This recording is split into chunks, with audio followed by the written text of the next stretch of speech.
رب اشرح لي صدري ويسر لي أمري واحلل عقدة من لساني يفقهوا قولي واجعل لي وزيرا من أهلي اللهم أرنا الحق حقا وارزقنا اتباعه وأرنا الباطل باطلا وارزقنا اجتنابه سبحانك لا علم لنا إلا ما علمتنا إنك أنت العليم الحكيم۔ اسلام اور عدل کا چولی دامن کا ساتھ ہے اور یہ دونوں لازم و ملزوم کی حیثیت رکھتے ہیں۔ اسلام کے بغیر عدل نہیں ہو سکتا اور عدل کے بغیر اسلام کا کوئی تصور صحیح نہیں ہے۔ پچھلی دفعہ ہم نے دیکھا تھا کہ پوری کائنات جس اصول پر اللہ تعالیٰ نے بنائی ہے وہ عدل و توازن کا اصول ہے، اور اس کائنات کا پورا عدل ہی ہے جو ہماری توجہ اللہ اور یوم آخر پر لے کر جاتا ہے۔ یہ اس پوری کائنات کا عدل اس بات کی گواہی دیتا ہے اس پوری کائنات کا عدل اس بات پر گواہی دیتا ہے کہ اس کو چلانے والی کوئی ہستی ہے، اور ایک ہی ہستی ہے، اور العدل ہستی ہے، حکیم علیم ہستی ہے، الحی القیوم ہستی۔ اس پوری کائنات کا عدل ہی اس بات پر گواہی دیتا ہے کہ جب اس بنانے والے نے یہ کائنات پوری عدل و انصاف پر بنائی ہے، عدل و توازن پر بنائی ہے، تو ایسا نہیں ہے کہ وہ ظالموں اور مظلوموں کو برابر کر دے گا، فجار اور فساق اور دوسری طرف متقین اور مطیع و فرما بردار ان کو برابر کر دے گا۔ ایک دن ہوگا جس دن عدل قائم ہوگا۔ تو اللہ اور یوم آخر پر ایمان کی بنیاد بھی اصل میں اسی غور و فکر پر ہے جو ہم اس پورے کائنات میں کرتے ہیں۔ قرآن مجید کا تقریباً ہر صفحہ اس کی طرف دعوت دیتا ہے کہ غور و فکر کرو اس پورے کائنات کے اندر، دیکھو کہ کیسے اللہ تعالیٰ نے ایک بیلنس قائم رکھا ہے، اور کیا یہ خود بخود ہو گیا ہے، اور کیا اس کا کوئی مقصد نہیں ہے۔ لیکن سورہ الرحمن میں جس خوبصورتی کے ساتھ اس کا ذکر کیا گیا ہے کہ وَالسَّمَاءَ رَفَعَهَا وَوَضَعَ الْمِيزَانَ، اور آسمان کو اللہ نے بلند کیا اور اس میں ایک نظام عدل و توازن قائم کر دیا۔ اب اس سے ثابت کیا ہوا، اس سے پھر تمہارے لیے کیا سبق حاصل ہوا کہ اللہ تطغوا فی المیزان، تاکہ تم بھی خلل نہ ڈالو عدل و توازن میں۔ اللہ تعالیٰ نے جو پوری کائنات پیدا کی ہے یہ بالکل اللہ تعالیٰ کے احکامات کی پیروی کر رہی ہے۔ ایک انسان ہے جسے اللہ تعالیٰ نے جزوی وقتی اختیار دیا ہے، اور اس انسان کے کرتوتوں کی وجہ سے صورتحال کہاں پہنچ گئی ہے کہ ظہر الفساد فی البر والبحر بما کسبت ایدی الناس، کہ بر و بحر میں فساد برپا ہو گیا ہے انسانوں کے ہاتھوں کی کرتوتوں سے۔ آج اگر گلوبل وارمنگ ہو رہی ہے، گلیشیئرز پگھل رہے ہیں، جنگلات کم ہو رہے ہیں، ٹمپریچر بڑھ رہا ہے، تو یہ کسی بندروں نے کیا، یہ جنگل کے شیروں نے کیا، درندے جانوروں نے کیا، یہ انسان نے کیا۔ انسان ہے جس نے پوری دنیا کو ایک تباہی کے دہانے پر لا کر کھڑا کر دیا۔ اور دوسرے انداز میں دیکھیں تو انسانوں پر انسانوں کی طرف سے جو ظلم و ستم پوری تاریخ بھری پڑی ہے، اس سے کبھی جانوروں پر تو اس طرح نہیں کیا اپنی اسپیشی پر۔ تو یہ انسان ہے جو یہ سارا کچھ کرتا ہے، اور اس کو کہا جا رہا ہے کہ تمہیں کیا کرنا چاہیے، اللہ تطغوا فی المیزان، کہ تم عدل و توازن میں خلل نہ ڈالو۔ یہ جو ایک جملہ ہے نا کہ عدل و توازن میں خلل نہ ڈالو، عدل و توازن پر قائم رہو، اسلام کی جملہ تعلیمات کا خلاصہ ہے، ریڑھ کی ہڈی ہے۔ ہر دین و مذہب کا ہر جو بھی ضابطہ اخلاقیات ہے اس کا کوئی نہ کوئی ایک بنیادی کارنر سٹون ہوتا ہے۔ عیسائیت ہے تو وہ اپنے آپ کو محبت کے نام سے سمجھتی ہے کہ ہمارا جو بنیادی کارنر سٹون ہے وہ محبت ہے، لو۔ اسی طرح جو آج کی مدر پدر آزاد جو ایک معاشرہ ہے وہ اپنے آپ کو ایک آزادی کے تصور سے روشناس کرواتا ہے، لیکن اسلام جو ہے اس کا جو کارنر سٹون ہے، جو ریڑھ کی ہڈی ہے، وہ عدل ہے۔ اور عدل ہوتا ہے ہر ایک کو اس کا حق دینا، جو اس کا حق بنتا ہے اس کو اس کے صحیح مقام پر رکھنا۔ اب شریعت جو ہے وہ بنیادی ایمانیات سے شروع کرتے چلے جائیں، پھر عبادات، پھر رسومات، اور پھر اوپر معاشرت، معیشت، سیاست، ساری جو تعلیمات ہیں وہ اسی عدل و انصاف اور عدل و توازن کے گرد گھومتی ہے۔ ذرا جائزہ لیتے ہیں۔ جہاں تک ایمان باللہ کی بات ہے، آپ کو پتہ ہے کہ دنیا میں کچھ لوگ ایسے ہیں جو کہتے ہیں کہ اللہ ہے ہی نہیں، اور کچھ ایسے ہیں جو کہتے ہیں ہر شے خدا ہے، ہر شے کو ہی پوجنے لگتے ہیں۔ لیکن اسلام کیا کہتا ہے، قل هو اللہ احد اللہ الصمد لم یلد ولم یولد۔ یہ سب سے بڑا عدل ہے۔ اگر یہ عدل نہ ہو تو پھر جو شرک ہوتا ہے وہ سب سے بڑا ظلم ہوتا ہے۔ ان شرک لظلم عظیم، شرک سب سے بڑا ظلم ہے، بہت بڑا ظلم ہے۔ کیوں ظلم کہتے ہیں؟ حق تلفی کو، وضع الشیء فی غیر محلی، کسی شے کو اس کے مقام سے ہٹا دینا. تو شرک کیا ہے کہ یا اللہ تعالیٰ کے اندر کوئی ایسی کمی اور ایسا عیب گھاڑے لینا کہ جو اسے مخلوقات کی صف میں لا کھڑا کرے، یا مخلوقات میں سے کسی کو اتنا اٹھانا کہ اللہ تعالیٰ کے مقابل لا کھڑا کیا جائے. تو یہ دونوں ہی بہت بڑا ظلم ہے. اللہ تعالیٰ ہمیں شرک کے شائبے سے بھی بچائے، شرک فی الذات سے بھی بچائے، شرک فی الصفات سے بھی، اور شرک فی الحقوق سے بھی بچائے. اس سے آگے دیکھیں تو رسالت کا جو معاملہ ہے، تو آپ کو پتہ ہے کہ دنیا میں کچھ ایسی قومیں بھی رہی ہیں جنہوں نے رسولوں کے ساتھ زیادتی کا ارتکاب کیا اور رسولوں کے ساتھ زیادتی کی، ان کو ظلم کا نشانہ بنایا اور ان کو قتل کے در پہ ہو گئے. ایسے بھی دنیا میں قومیں گزری ہیں، اور اللہ تعالیٰ نے پھر ان کے ساتھ کیا کیا وہ سارا ہم قرآن مجید میں دیکھتے ہیں. اسی کے اپوزٹ آپ کو دوسری ایسی قومیں بھی نظر آتی ہیں جنہوں نے رسولوں کو اتنا اٹھایا کہ خدا کا بیٹا بنا دیا. جبکہ اسلام کیا کہتا ہے؟ اسلام کہتا ہے اشہد ان محمدً عبدہ و رسولہ. نہ اس انتہا پر نہ اس انتہا پر، عبدہ و رسولہ. اسی طرح معاملہ آخرت کا ہے اور باقی ساری چیزوں کا ہے. اور اس سے آگے بڑھ کر جب آپ عمل کی طرف چلتے ہیں تو ایمان کے بعد باری آتی ہے عمل کی. تو پہلا سوال تو یہ کھڑا ہو جاتا ہے کہ ایمان کے بعد جب عمل کی باری آئے گی تو وہ عمل صالح ہوگا، نیک عمل ہوگا، کیونکہ ایمان کی روشنی میں وہ کیا جا رہا ہوگا. اب ایمان اور عمل کی جو آپس کا تعلق ہے اس کے حوالے سے بھی دو انتہائیں پائی جاتی ہیں. ہمارے ہاں ایک عام سوچنے سمجھنے کا انداز ہے کہ بس چونکہ ماں باپ مسلمان تھے، مسلمان کے گھرانے میں پیدا ہو گئے، بس اب ہم بخشائیں، ہمیں کوئی عمل وغیرہ کی کوئی ضرورت نہیں. دوسری ایک انتہا کیا ہوتی ہے کہ نہیں جی نہیں، ان مسلمانوں سے تو وہ کافر اچھے ہیں، عملی طور پر تو وہ مسلمان ہیں، قانونی طور پر مسلمان ہونا صرف کلمہ گو ہونے کا تو کوئی فائدہ ہی نہیں ہے. ایک انتہا پسندی ہوتی ہے. جبکہ ان دونوں کے درمیان ایک اعتدال کی کیفیت اصل مطلوب کیفیت ہے کہ اللہ تعالیٰ نے آپ کو مجھے قانونی طور پر مسلمان بنایا ہے، یہ بھی اس کا بہت بڑا کرم ہے اور اس کی بھی بہت بڑی ویٹیج ہے، اور اس کے ساتھ ساتھ عمل کی اور اخلاق کی اپنی جگہ اہمیت ہے. اس سے آگے چلیں تو عمل کے حوالے سے بھی ایک ظاہر پرستی اور ایک باطن پرستی کا مرض لاحق رہا ہے. ایک تصور یہ ہے کہ عمل تو اصل میں ظاہر کا نام ہے، اور اس طرح کی باتیں ہمیں دیکھنے کو ملتی ہیں کہ تھوڑا سا ایسے ہو گیا ویسے ہو گیا تو پتہ نہیں تمہاری چوری بھی نہیں ہوئی، تمہارا تو وہ بھی نہیں ہوا. ہر بندے کا جو ہے وہ اس کو فارغ کراتے پھرتے ہیں ہم. اور دوسری ایک انتہا پائی جاتی ہے کہ نہیں نماز تو اصل میں دل کی ہوتی ہے، پردہ بھی اصل میں دل کا ہوتا ہے، ہر چیز ہی اصل میں دل کی ہوتی ہے، ظاہر کا تو اس سے کوئی تعلق ہی نہیں ہے. اور شریعت کے جو ظاہری احکام ہیں ان کی جو ویٹیج ہے، ان کی جو سینکٹیٹی ہے وہ ختم کر دی جاتی ہے. کچھ ہیں جو اس کی جو اصل روح ہے اس کو ختم کر دیتے ہیں اور صرف وہ ایک کھوکھلی سی عبادت بن کے رہ جاتی ہے.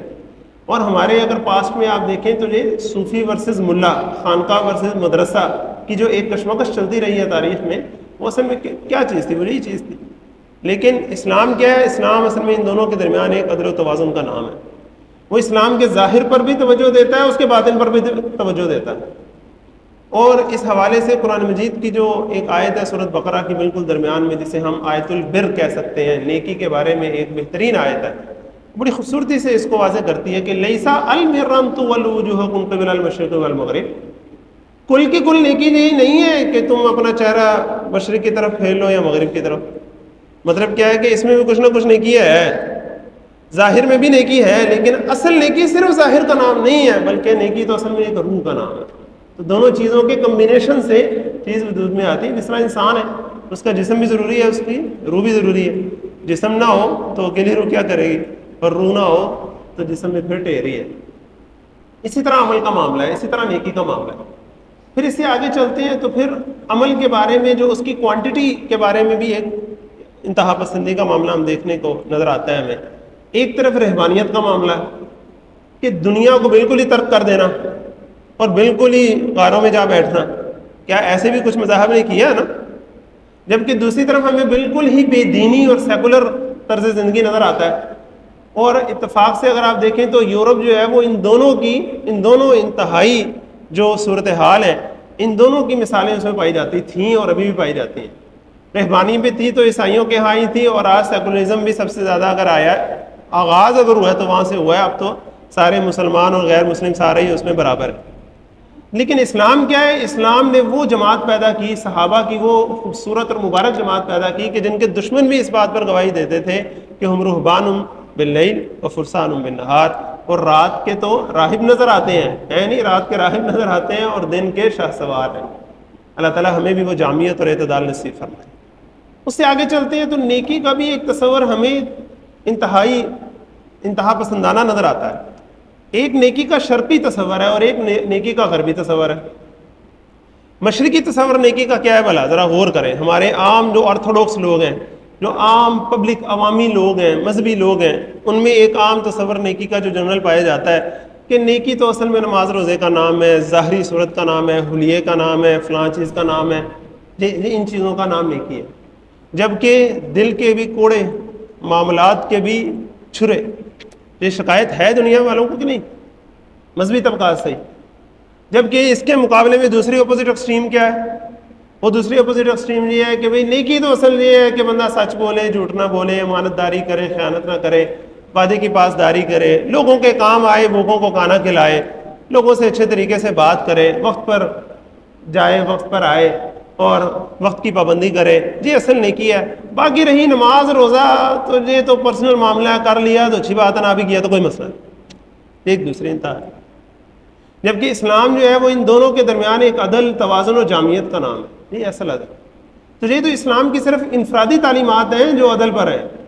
اسلام کی جو اجتماعی تعلیمات ہیں اس پر اگر آپ غور کریں تو آپ کو نظر آئے گا کہ آج انسانیت جس عدل کی تلاش میں ہے، جس کو علامہ اقبال نے اپنی شاعری میں فرمایا ہے کہ آج انسان جو ہے وہ ٹھوکریں کھا کھا کے اس عدل کی تلاش میں آپ صلی اللہ علیہ وسلم کی دی ہوئی تعلیمات تک پہنچنے کی کوشش میں ہے، لیکن وہ ٹھوکریں کھا کھا کے پہنچ رہا ہے۔ اور وہ امت جس کے پاس یہ ساری تعلیمات کم از کم کتابی حیثیت میں، علمی فکری انداز میں تو موجود ہیں، وہ امت خود اس سے محروم ہے۔ مومن محروم یقین ہے، اس سے زیادہ کیا افسوس کی صورتحال ہو سکتی ہے۔ اور اجتماعی صورتحال اگر آپ دیکھیں تو اجتماعی زندگی کے 3 بڑے بڑے گوشے آج سمجھے جاتے ہیں، socio economic, politico socio economic system کے حوالے سے۔ تو اگر سوشل سسٹم کے حوالے سے دیکھیں، معاشرتی سطح پر دیکھیں تو پہلا سوال مرد اور عورت کا آ جاتا ہے۔ آج کا جو تصور ہے وہ مرد اور عورت کو 2 مخالف کیمپوں میں تصور کرتا ہے۔ ایک طرف عورت کے حقوق والے لوگ ہیں، دوسری طرف مردوں کے حقوق والے لوگ ہیں، پیٹریارکی ہے ایک طرف، دوسری طرف فیمنزم ہے، اور وہ دونوں ایک دوسرے سے حقوق لینے کے لیے ایک دوسرے کے سامنے مد مقابل کھڑے ہیں، صف آرا ہوں۔ اسلام ایسا نہیں کرتا۔ اسلام ان دونوں کو تعاون اور توافق کی ایک فضا میں آپس میں جوڑ دیتا ہے، ایک باہم جوڑے کی حیثیت میں کمپلیمنٹری پیئر کر دیتا انہیں کہ تم دونوں کے ملنے سے ایک چیز، ایک معاشرہ چلنا ہے۔ اگر الگ الگ ہو کر ایک دوسرے سے کھینچا تانی میں لڑ پڑو گے تو پھر معاملہ صحیح نہیں پڑے گا۔ تو اسلام کل بھی آج بھی دونوں کے درمیان صحیح عدل و انصاف کا، توازن کا نقطہ پیش کرتا ہے۔ اسلام مرد کو اس کے حقوق دیتا ہے، عورت کو اس کے حقوق دیتا ہے، اور دونوں میں ایک مناسب اعتدال کی راہ بتاتا ہے۔ اور انٹرسٹنگلی اگر اس کو آپ تھوڑا سا مزید غور کریں تو اسلام اس حوالے سے ایک عجیب شان رکھتا ہے۔ وہ کل بھی اور آج بھی نہ مرد کے ساتھ کھڑا تھا نہ عورت کے ساتھ کھڑا تھا، بلکہ وہ ایک ایسی چیز کے ساتھ کھڑا تھا جو ان دونوں کے درمیان کامن ہوتی ہے، اولاد۔ وہ اولاد کے ساتھ کھڑا تھا۔ اسلام کی شریعت کے بنیادی مقاصد میں سے جو 5 مقاصد ہیں ان کو ذرا سمجھیے: جان کا تحفظ، مال کا تحفظ، عقل کا تحفظ، خود شریعت کا تحفظ، اور 5واں انتہائی اہم کیا ہے؟ نسل کا تحفظ۔ اسلام نسل کا تحفظ چاہتا ہے۔ انسان جب پیدا ہوتا ہے تو اسلام اسے پیدا ہونے سے پہلے یہ حق دیتا ہے کہ اس کی ایک ماں ہوگی، ایک باپ ہوگا، اس کا ایک خاندان ہوگا، اس کا کوئی دادا دادی نانا نانی ہوگا، اس کا کوئی چاچا، کوئی چاچی، کو ماما، کو مامی، کو پھوپھی، کو خالہ۔ یہ رشتے دیتا ہے اسلام اسے بہن بھائی دیتا ہے، پورا ایک خاندان دیتا ہے اسے۔ یہ ساری ایسی ضرورتیں ہیں جو جانور کی نہیں ہیں، انسان کی ہیں۔ تو اگر تو انسان میرا حیوان ہے پھر تو یہ ضرورتیں اس کی نہیں ہیں، اور اگر انسان ایک انسان ہے تو پھر یہ ساری اس کی ضرورتیں ہیں، اور اسلام اس کو یہ حق دیتا ہے۔ آج مغرب میں اگر ہم دیکھیں تو ٹھیک ہے، انسانی حقوق کا تصور ہمارے جو مسلمان معاشرے ہیں ان سے واقعتاً وہ آگے ہیں بہت سے اعتبارات سے، ہمیں تسلیم کرنا چاہیے، اس میں کوئی مذائقہ نہیں ہے کہ ہم اپنی غلطی کو تسلیم کریں، اور جب تک ہم اپنی غلطی کو تسلیم نہیں کریں گے اصلاح کیسے کریں گے؟ لیکن جو اسلام کی تعلیمات ہیں اگر اس سے کمپیئر کریں، ایک ہے مسلمان سے کمپیئر کریں، موجودہ مسلمانوں سے کمپیئر کریں، موجودہ مسلم معاشروں سے کمپیئر کریں تو پھر تو بات اور نظر آئے گی. لیکن اگر اسلام کی تعلیمات سے کمپیئر کریں تو پھر ہمیں نظر آئے گا کہ اسلام کی تعلیمات تو بہت اونچی ہے. وہ تو جو انسان کو حق دیتا ہے اس کے قریب بھی نہیں پہنچا ابھی مغرب. اسلام جو بچے کو پیدائشی حق دیتا ہے، آج مغرب کے معاشرے میں آپ دیکھیں تو جو بھی بچہ پیدا ہوتا ہے، جو بھی ہوتا ہے، زیادہ سے زیادہ بھی اگر اس کو پتا ہوگا تو چلو یہ تو پتا ہوگا کہ میرا باپ کون تھا، وہ بھی اگر بڑی کوشش کر کے پتا کر لے. اکثر و بیشتر ایسی وہاں ایک پوری نسل آ گئی ہے. اور یہ آج کی تہذیب کے تحفے ہیں، یہ آج کی تہذیب کے غلط نتائج ہیں. اللہ تعالیٰ ہمیں اس سے بچنے کی توفیق عطا فرمائے. تو اسلام جو ہے وہ مرد اور عورت میں ایک بڑا بہترین توازن پیش کرتا ہے.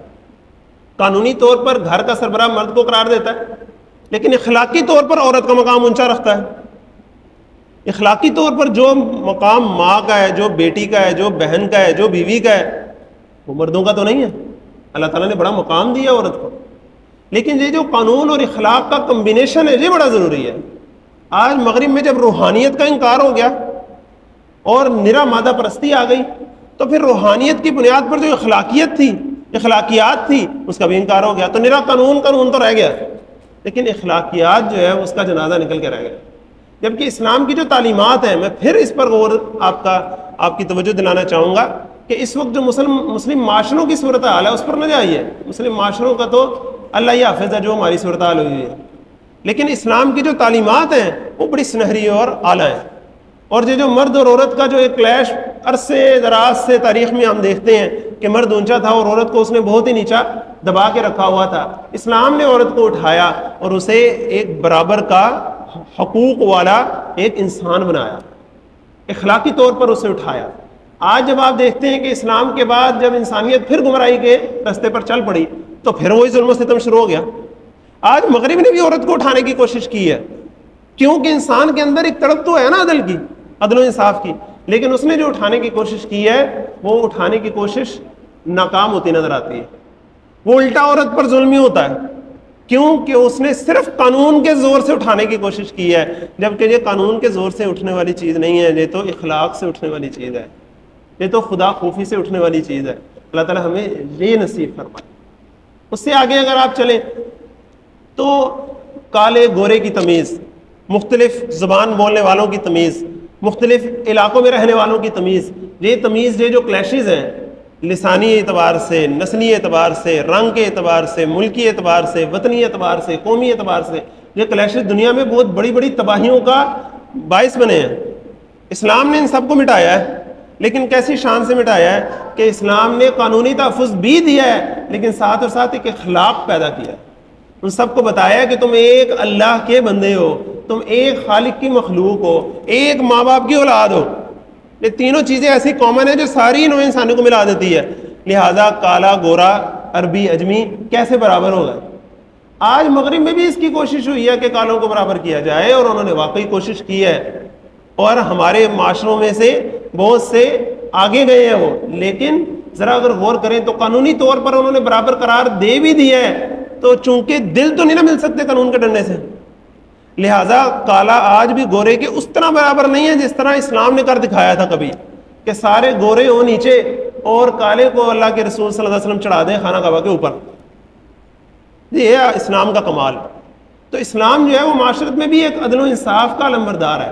اس سے اگر آپ آگے چلیں معاشی سطح پر، تو معاشی سطح پر بھی ایک کلیش ہمیں سامنے نظر آتا ہے پوری تاریخ انسانی میں، کہ جب بھی کاروبار ہوگا، کام ہوگا، تو ایک بندے کے پاس پیسہ ہوگا، دوسرے کی محنت ہوگی. ایک کو آپ سرمایہ دار کہہ لیں، دوسرے کو مزدور کہہ لیں. تو سرمایہ دارانہ نظام بھی آج دنیا میں ہم دیکھتے ہیں، اور ماضی قریب تک ہم کمیونزم کے نعرے بھی دیکھتے تھے، آج بھی کچھ نہ کچھ اس کے علمبردار موجود ہیں، پائے جاتے ہیں. تو ایک طرف ہے جو مزدور کو اٹھانے کی بات کرتے ہیں اور مساوات قائم کرنے کی بات کرتے ہیں، لیکن وہ جبری مساوات ایسی قائم کرتے ہیں کہ لائن لگے گی اور فیکٹری کا جو اونر ہے وہ بھی لائن میں لگ گئی، اپنی ڈبل روٹی لے گا. ایسی جب جبری مساوات کریں گے تو کہاں کام چلے گا؟ نہیں چلے گا. دوسری طرف جب آزادی دی مساوات کے مقابلے میں، تو ایسی آزادی مدر پدر آزادی چلی کہ جس کے پاس جو دولت ہے وہ جیسے مرضی کمائے، چاہے لوگوں کا خون چوس کے کمائے، حرام طریقے سے کمائے، ذخیرہ اندوزی کرے، یہ کرے، سود کے دھندے کرے، جو بھی کرے، پیسے کو کھینچے اور امیر سے امیر تر ہوتا چلا جائے اور غریب سے غریب تر ہوتا چلا جائے، جو آج ہمارے معاشرے میں نظر آ رہا ہے. یہ پچھلے 1.5-2 سالوں میں جو تباہی آئی ہے مہنگائی کی وجہ سے، آپ ذرا اسے دیکھیں حالت کیا ہو گئی ہے. ایسا نہیں ہے کہ صرف غربت بڑھی ہے، ذرا دھیان سے دیکھیے لوگ امیر جو تھے وہ امیر بھی بہت زیادہ ہوئے ہیں، غریب بھی بہت زیادہ ہوئے ہیں. یہ تقسیم بڑھ گئی ہے. جس طرح شاہ ولی اللہ رحمۃ اللہ علیہ نے فرمایا تھا کہ دولت کی غیر منصفانہ تقسیم 2 دھاری تلوار ہے، ایک طرف عیاشی بدماشی پیدا کرتی ہے اور دوسری طرف فقر و فاقہ پیدا کرتی ہے جو انسان کو کفر تک پہنچا دیتا. جبکہ اسلام ان دونوں کے درمیان توازن کا نام ہے.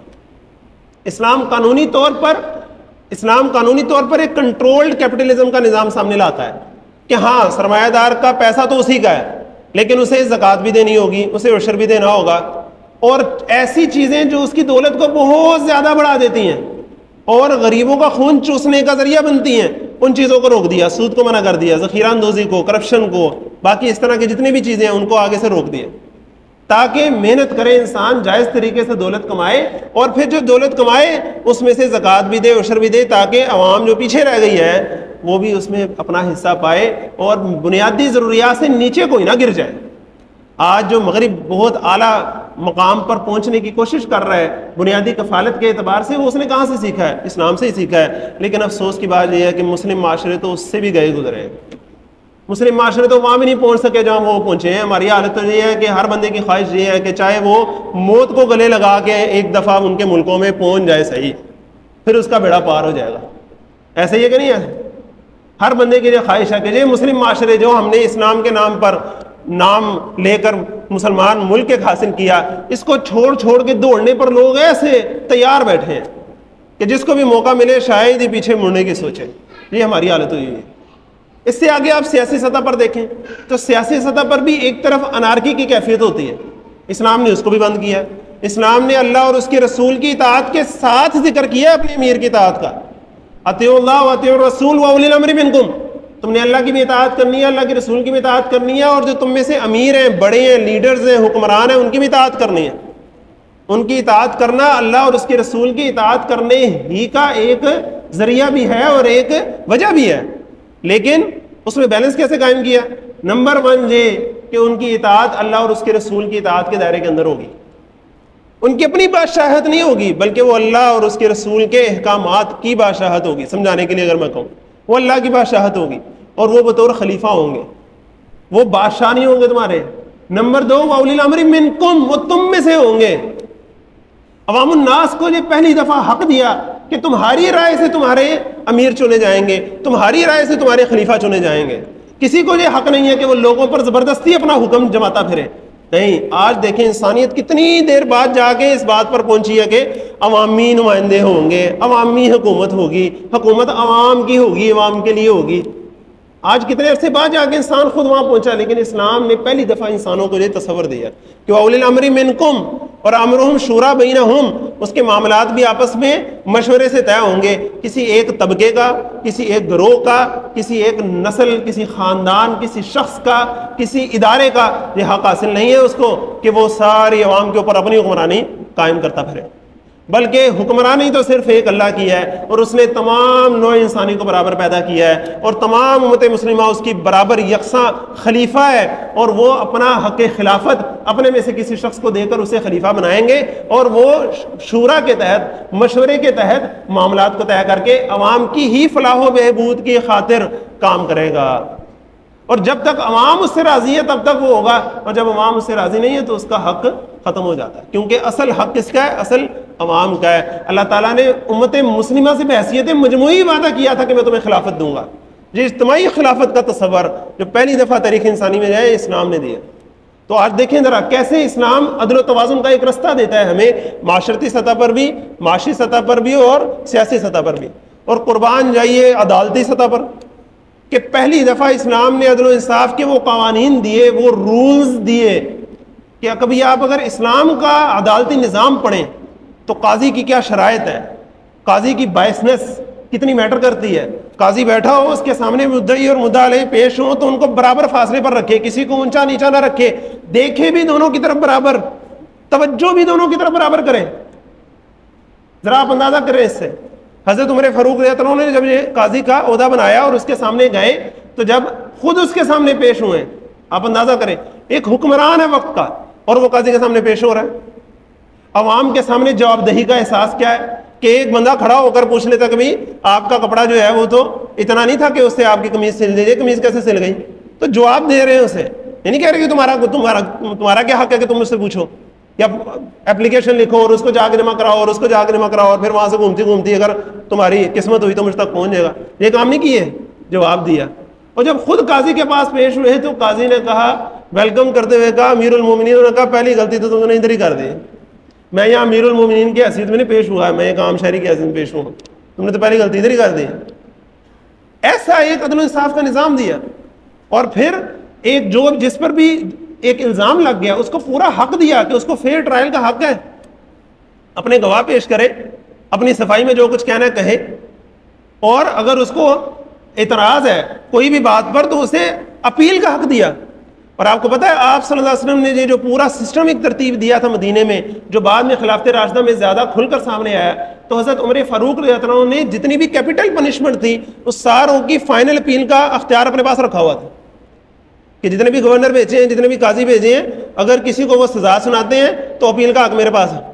خاص طور پہ کیپٹل پنشمنٹ، مثال کے طور پر کسی کا ہاتھ کاٹ رہے ہیں، کسی کا قصاص لے رہے ہیں، کوئی ایسی بات ہے جو واپس نہیں ہو سکتی، کسی پر ویسے جرمانہ فرض کرے، کسی پر 50,000 کا جرمانہ ڈال دیا، بعد میں پتہ لگا غلط سزا ہے تو واپس مل جائیں گے نا اسے۔ کسی کا ہاتھ کاٹ دیا، بعد میں پتہ چلا کہ غلط سزا ہے تو ہاتھ تو نہیں واپس اسے دینے لگے۔ لہٰذا جو اس طرح کی پنشمنٹ ہے اس کے بارے میں حضرت عمر نے دو ٹوک الفاظ میں کہا تھا، جب تک میرے تک یہ بات نہ پہنچے اور میں اس کو ویٹ نہ کر لوں یہ حکم جاری نہیں ہوگا۔ یہ ہے عدل و انصاف کا نظام۔ پھر اس سے آگے بڑھ کر دیکھیں کہ عدل و انصاف کا تقاضا یہ کہ جو کلیکٹو پنشمنٹ کا تصور جو دنیا میں پہلے بھی موجود تھا، بعد میں موجود رہا ہے، آج بھی اس کی بدترین مثالیں افسوس کے ساتھ کہنا پڑتا ہے کہ مسلم معاشروں پر ہی ٹوٹتی ہیں، خواہ وہ غیر مسلم لوگ ہوں جو مسلمانوں پر آ کر کریں، اور چاہے مسلمان خود ایک دوسرے کے ساتھ کریں۔ یہ کیپٹل جو کلیکٹو پنشمنٹ ہوتی ہے یہ کیا ہوتا بھلا؟ الزام ایک بندے پر ہے، اس بندے کے اوپر الزام کی وجہ سے اس کے پورے خاندان کو، اس کے پورے علاقے کو ہی رون ڈالنا۔ الزام عراق میں کس پر لگا تھا؟ افغانستان، کیا پوری ساری عوام الناس افغانستان پر لگا تھا؟ لیکن آ کے بھونڈ ڈالا نا انہوں نے پورے عراق اور افغانستان کو۔ یہ کرتے ہیں وہ دوسروں کے ساتھ، اپنے ساتھ ایسے نہیں کرتے، اپنے انہوں نے معاملات اچھے رکھے ہیں۔ اور ہم پر جائیے کہ ہمیں تو غیر بھی آ کر مارتے ہیں، ہم خود بھی ایک دوسرے کو مارتے ہیں۔ کمال ہے ہمارا بھی لیول ہے، ویسے ہم جیسا بھی کوئی ہوگا دنیا میں۔ آپ اندازہ کریں کہ ہم اگر دیکھتے ہیں کوئی مخالف ہے، کسی پر کوئی الزام لگ گیا ہے، بندہ ایک ہے، اس پر الزام ثابت ہوا ہے کہ نہیں ہوا بات علیحدہ ہے، اس کی کوئی سیاسی چیز سے آپ کو اختلاف ہے، اس کی کسی اور چیز سے آپ کو اختلاف ہے، اس نے کوئی جرم کیا، کچھ کیا، عدالت میں پیش کرو، فیئر ٹرائل کا اسے حق دو۔ یہ کیا کہ اس کی پوری فیملی اس کے بچوں کو اٹھا رہے ہیں، اس کی بیوی کو اٹھا رہے ہیں، اس کے بوڑھے باپ کو جیل میں ڈال رہے، کوئی پوچھنے والا نہیں ہے، اور سارے سوئے ہوئے بھیڑوں کی طرح کہ ایک کو پکڑ کے لے گیا، دوسرے کو لے گیا، کوئی بات نہیں، مجھے تو نہیں لے کے گیا۔ یہ حالت ہے، اور عوام پر بھی قربان جائیے۔ پھر بات ہے نا، جس طرح غیر مسلم تو ہمارے ساتھ کرتے ہی کرتے ہیں، ہم خود بھی کرتے ہیں، اور عوام کو دیکھیں، عوام کے اوپر حکمران تو کرتے ہی کرتے ہیں، عوام میں خود کرتے ہیں۔ نری افواہ پر، نرے الزام پر پوری کی پوری بستی کو جلا ڈالا کہ نہیں ڈالا؟ جڑامالہ میں کیا ہوا ہے؟ یہ مسلمانوں کے لیے ڈوب مرنے کا مقام نہیں تھا۔ اصل مسلمان تو وہ تھے، اصل مذہبی لوگ تو وہ تھے جو ان کو بچا رہے تھے، جنہوں نے بعد میں جا کر کہا کہ آپ اپنی عبادت کے لیے ہماری مسجد میں آئیے، کیونکہ آپ صلی اللہ علیہ وسلم کے پاس ایک دفعہ عیسائی ایک وفد آیا ہوا تھا اور بات چیت کر رہے تھے۔ جب ان کی عبادت کا ٹائم ہوا تو وہ تھوڑے سے ذرا پریشان سے ہو رہے تھے کہ اب مدینے میں کوئی چرچ تو ہے نہیں، ہم عبادت کہاں کریں گے؟ تو حضرت علی رضی اللہ عنہ نے پہچان لیا۔ حضرت علی رضی اللہ عنہ نے آپ صلی اللہ علیہ وسلم سے کہا، یا رسول اللہ مجھے لگتا ہے کہ پریشان ہو رہے ہیں، ان کی عبادت کا وقت آیا ہے، عبادت کہاں کریں گے؟ آپ صلی اللہ علیہ وسلم نے کہا، جی اللہ کا گھر ہے، اس سے زیادہ کس کا حق ہے کہ یہاں اللہ کی عبادت کی جائے؟ ان کے لیے خیمہ لگواؤ، ادھر ہی اللہ کی بات کریں گے۔ تو اصل مسلمان کہلانے کے حق تو وہ لوگ تھے، اور ہم نری الزام پر، نری افواہ پر پوری بستیاں بھون ڈالیں، ہم بھی کریں، ہمارے ساتھ بھی ہو۔ یہ ہے وہ ظلم کہ جس میں ظالم اور مظلوم کی تقسیم ہی ختم ہو گئی ہے، جس کا جدھر دا لگتا ہے وہ لگاتا ہے، جس کا جدھر ظلم کرنے کا اس کو موقع ملتا ہے وہ چلاتا ہے، کیا عوام اور کیا حکمران، اور کیا غیر مسلم اور کیا مسلم۔ اللہ تعالی ہمیں اسلام کا عدل والا نظام سمجھنے کی توفیق عطا فرمائے، اس کی تعلیمات سمجھنے کی توفیق عطا فرمائے۔ تو اسلام اور عدل کا چولی دامن کا ساتھ ہے۔ انشاءاللہ اگلی دفعہ ہم اس بات پر گفتگو کریں گے کہ جو لوگ اس بات کو سمجھ لیں کہ ہاں جی ہاں اسلام تو عدل و انصاف کا نام ہے، اسلام تو عدل و انصاف کے قیام کا رستہ بتاتا ہے مسلمانوں کو، اب ان کو کیا کرنا چاہیے اس پر انشاءاللہ ہم اگلی دفعہ بات کریں گے۔ کوشش کیجیے گا ذرا وقت پر تشریف لیں. صدق اللہ.